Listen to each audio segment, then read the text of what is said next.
Syederalun personil WH dan Satpol PP menggelar razia busana di depan Taman Riyadah Kota Lok Sumawe pada Kamis 16 November 2023 pukul 9 waktu Indonesia Barat sampai 11.30 waktu Indonesia Barat.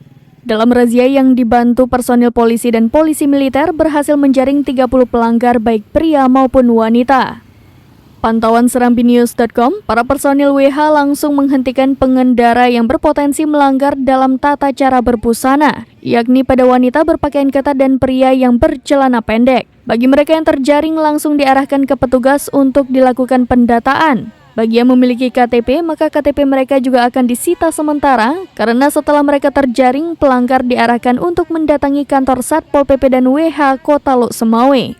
Kabid Penegakan Syariat Islam dan Kebijakan Daerah Kantor Satpol PP dan WH Lok Sumawe, Samsul Bahri Esos MM menyebutkan razia busana yang berlangsung selama 2,5 jam tersebut berhasil menjaring 30 pelanggar. Dengan rincian 12 wanita yang berbusana ketat dan 19 pria yang menggunakan celana pendek.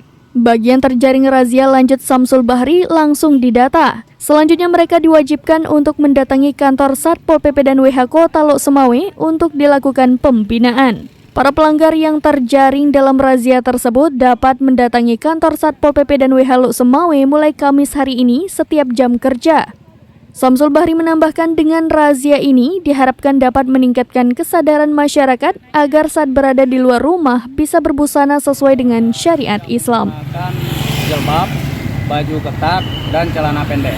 Bagi pria itu di Kanun nomor 11 2002 tentang akidah, ibadah, dan syiar agama Islam.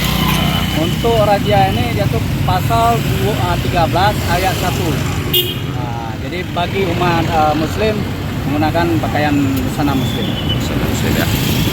Pak Sam, dari jam berapa kita laksanakan razia? Kita lakukan razia dari jam 9.00. Sampai sekarang udah berapa kira-kira yang terjadi? Sampai sekarang kita masih melakukan razia, untuk hitungan belum kita rekap. Betul, kita rekap. Jadi sudah saya lihat sudah puluhan yang terjaring. Bagian terjaring apa langkah yang kita lakukan? Bagian yang terjaring yaitu kita buat surat pernyataan KTP-nya kita ini.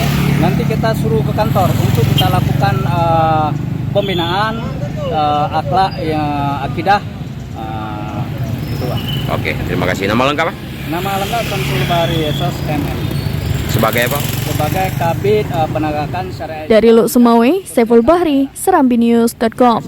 Tribun X sekarang menghadirkan lokal menjadi Indonesia.